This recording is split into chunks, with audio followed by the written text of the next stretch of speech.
Hey guys, how are we doing? Welcome to Walking Boxing. It is Monday, October 21st, 2024, and it's the morning after of what was just a devastating day for Australian boxing. And there's a lot of naysayers out there today, a lot of I told you so's, a lot of, as they say, armchair experts, but thought we'd cover a bit of the fallout today. I did do a review of this fight yesterday, about an hour after the fight, so you can check that out on the channel as well.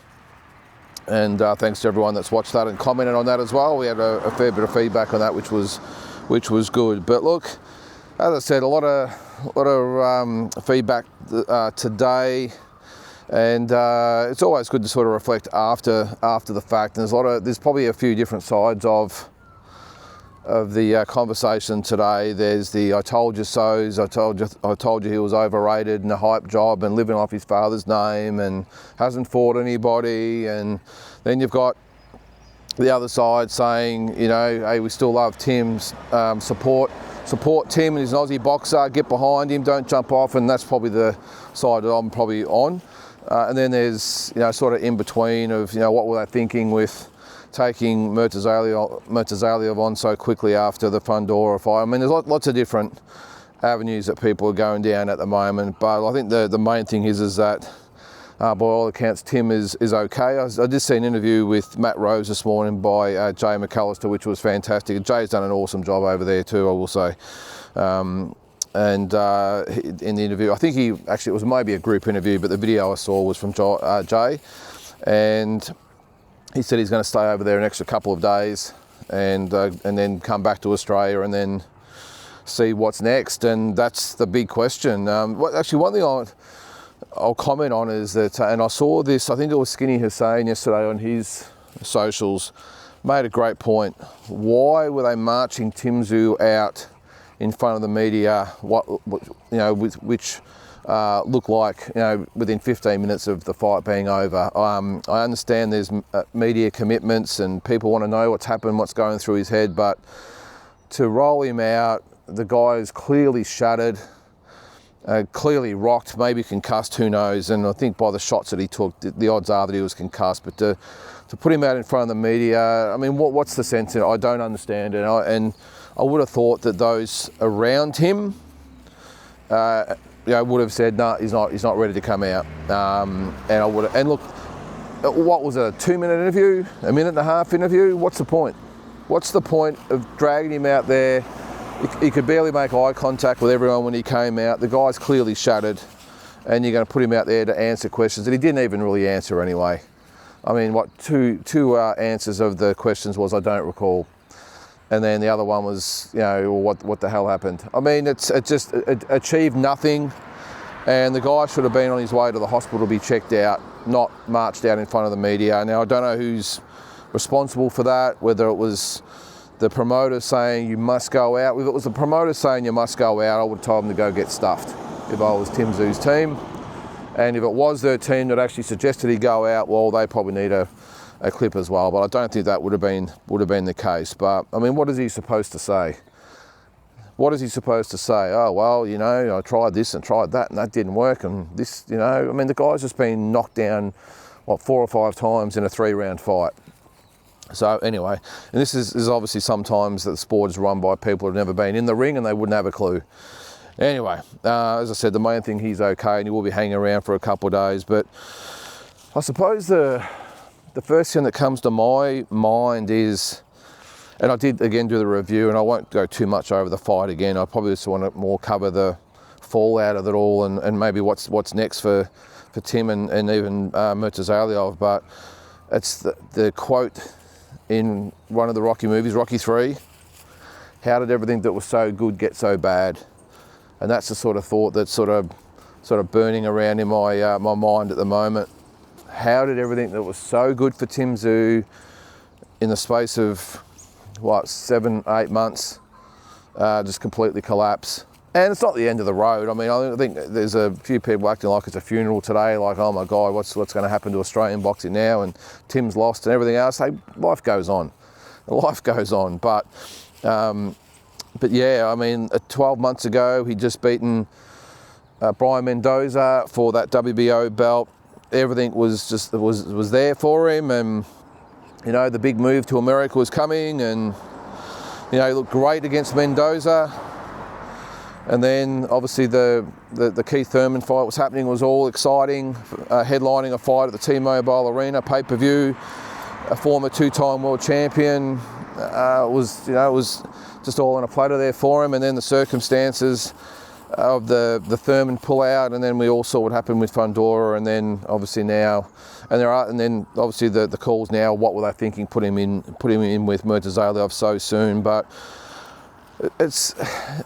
As much as I've been a critic of someone like Peter Bedell in the last, however long, I've always wondered why he was in there. I saw an interview with him yesterday, and he actually made a lot of sense of what he said, and even his partner in crime, Brendan Bradford, did as well. Now, I thought Peter Bedell spoke pretty well, and I'll get to his comments in a sec, but Brendan Bradford had an article in the paper after the fight and making a good point about that 5 minutes of madness, or whatever you might want to call it, and that has affected Tim Tszyu's career so much. And that is the Fundora fight, when they had the opportunity to stop the fight due to that cut and get a no contest and live to fight another day, and probably would have been no psychological effects whatsoever. He still would have had his belt, he would have had an undefeated record, and maybe it was the Fundora rematch yesterday or whoever else it might have been, but they decided to continue with the fight. He lost that fight, and maybe that did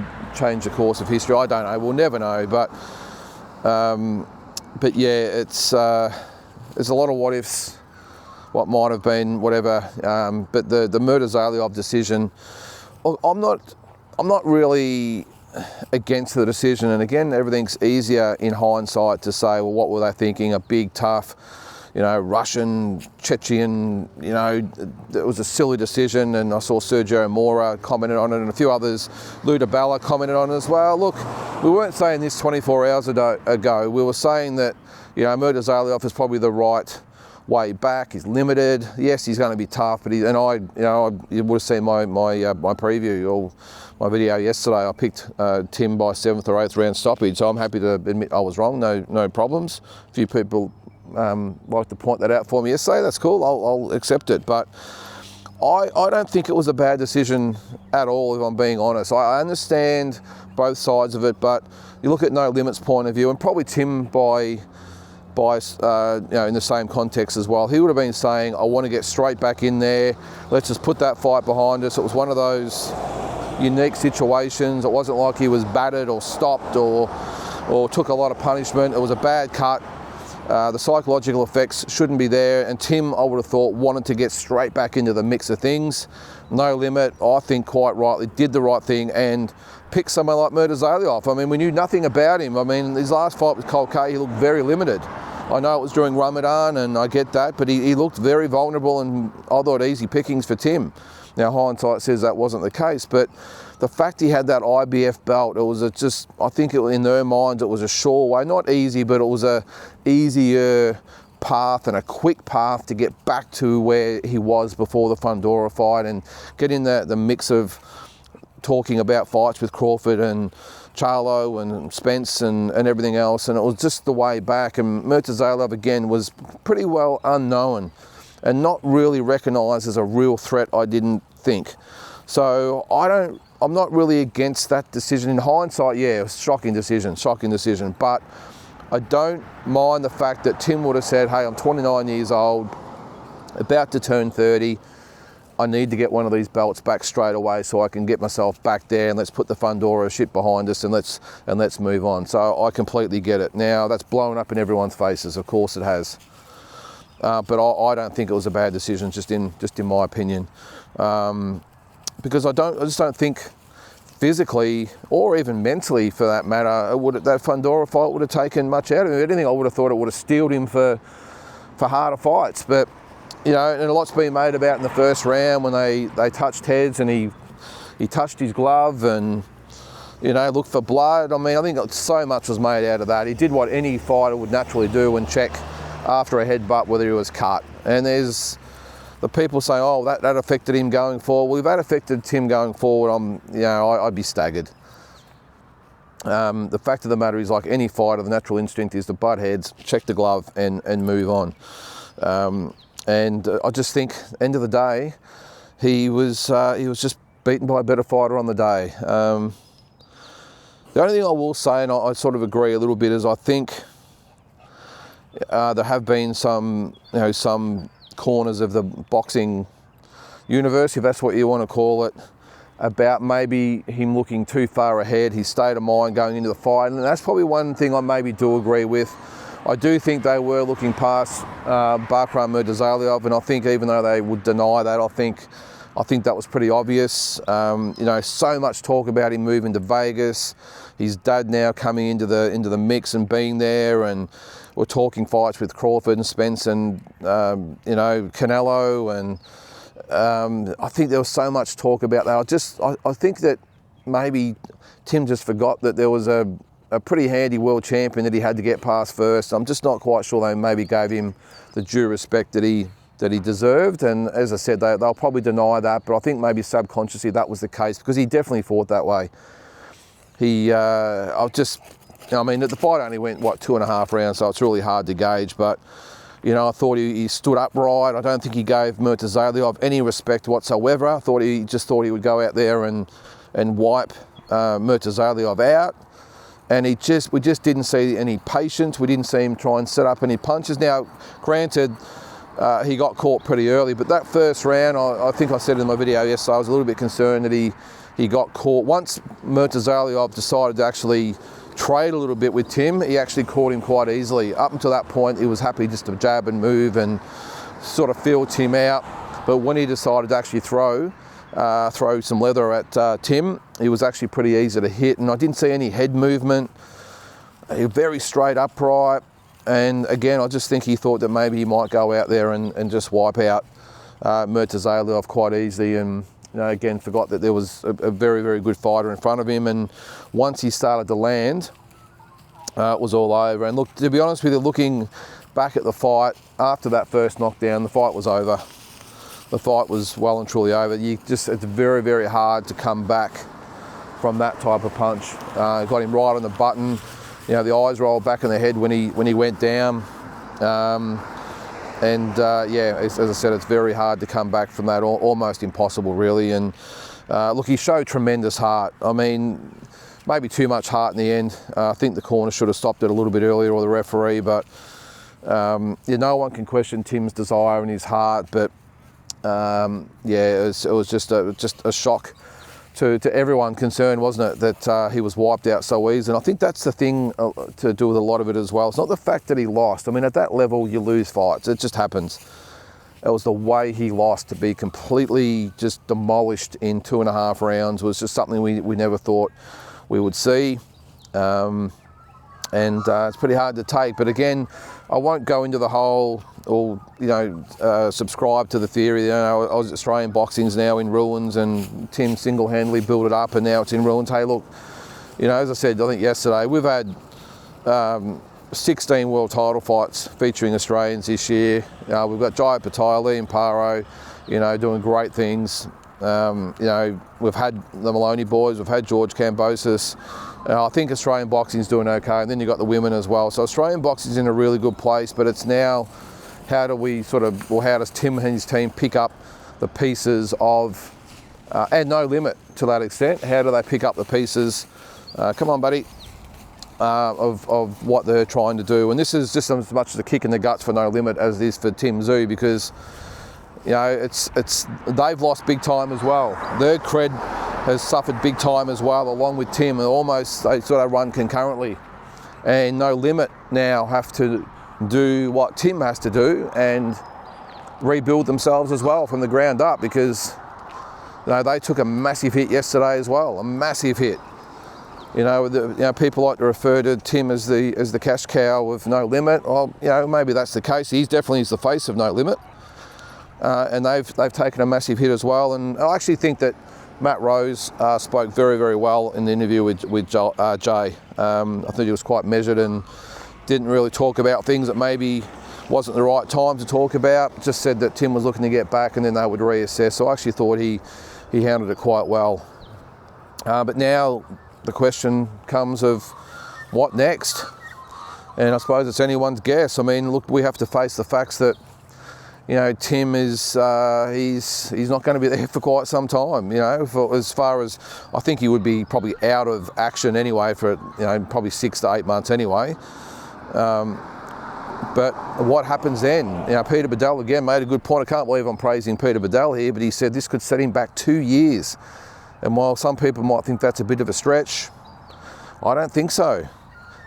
Because right at the moment, not even in the conversation with any of those guys that he spoke about fighting, you know, 24 hours ago, the Crawfords and all that are looking at Tim about, right, what are we going to see?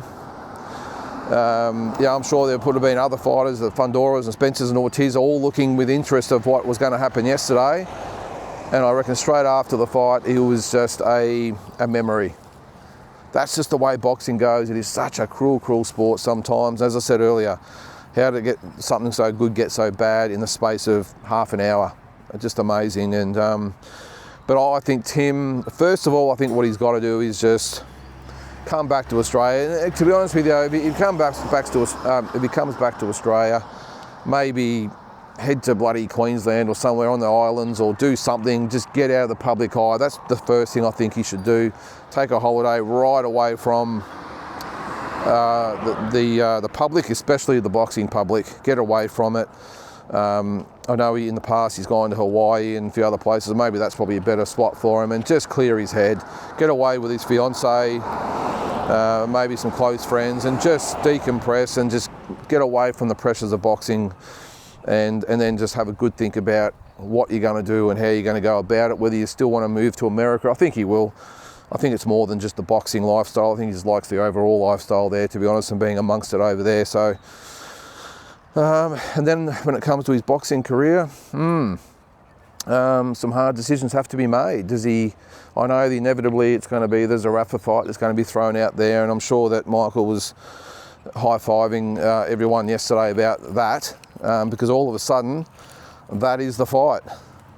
Again, so much happens in the space of 24 hours. You know, a day ago that Tim would not even, you know, be thinking 1 second about Zarafa, and Zarafa's, you know, it's more aimed at Nikita. But now all of a sudden, does that become the fight? I don't really ever want to think about that at the moment, because there's other pressing concerns. But, you know, maybe that is the case. I would think he needs to really go back if he's going to get serious about this again and start from the ground up. And I don't think that includes a Michael Zarafa fight straight up. I think he needs 1 or 2 really soft touches just to get him back on the winners list. Then maybe look at Michael Zarafa and then go from there. Or, you know, maybe it's even going to America and, as I said yesterday, starting on undercards over there, out of the limelight, out of the pressures, and just go from there. Look, the thing is, obviously he's not going to get paid anywhere near the amount of money he's going to get paid in Australia, so I understand it's also a financial decision, but I'm just struggling to get my head around just how quickly this has turned, and there's so many what ifs and question marks about Tim now after 24 hours ago, just having the world at his feet. And I really hope he you know, comes out the other side. You know, he's got a great team around him, and that's probably the other thing a lot of people are talking about as well. The team, I did say yesterday that maybe it's time to look for another coach. I don't think it's necessarily, look, the manager position is certainly not going to change. There's no way that he would ever contemplate getting rid of Glenn, and I don't think Glenn could have done any more in his career than what he's done anyway, so I don't really accept that either, that he should look at a new manager. Glenn has done a fantastic job. He's been part of the family for decades, so that's certainly not going to happen. I don't think it should happen or want it to happen. The promoters, again, I mean, I've been critical of No Limit over the journey as well, and I just don't think they could have done any more for Tim either. I think they've done a fantastic job with Tim Tszyu. Made him an absolute superstar here in Australia. They've got him fights headlining T-Mobile Arena in Vegas. They've got him another world title fight straight afterwards. They've given him everything that he wanted. And I think Tim would be a very demanding type of guy, but they've given him every single thing that he's wanted. So I don't think you can really point the finger at them. End of the day, you know, I think this just comes down to one person of where we're at, and that's, unfortunately, that's Tim himself. He got the opportunity, and unfortunately on this occasion couldn't get the job done, and you know, the question marks can be asked until until, as I say, the cows come home. But at the end of the day, I just think we have to accept that at this stage that Tim, you know, is just not at the level, and he's got to regroup and go again. And it's a tough pill to swallow, but that's boxing, isn't it? That's boxing. Yeah, but so many things that have to happen now, questions to be asked, and Tim has to look himself in the mirror and say, you know, how much do I want it, and do I need to make some hard decisions for the next stage of my career? And only he can answer that. But as I said, I think he's very lucky. He's got a great team behind him, and they'll sit down and work out what's best for him. I don't think, you know, there's been talk about going to Russia and training under Costa. I'm not quite sure that would be the answer, or maybe it would. I don't know. That's just a question he will have to ask himself. But yeah, it's just it's a bit of sweet feeling today with what happened yesterday. But anyway, that's for Tim and his team to work out now. And as I said before, Australian boxing will move on. It's not a massive drama. Yes, the Tim train has been derailed for the time being. No Limit would have to be making some hard decisions as well at the moment about where do we go as a promotional firm. They've got a big commitment to the Australian boxing public with what they're doing.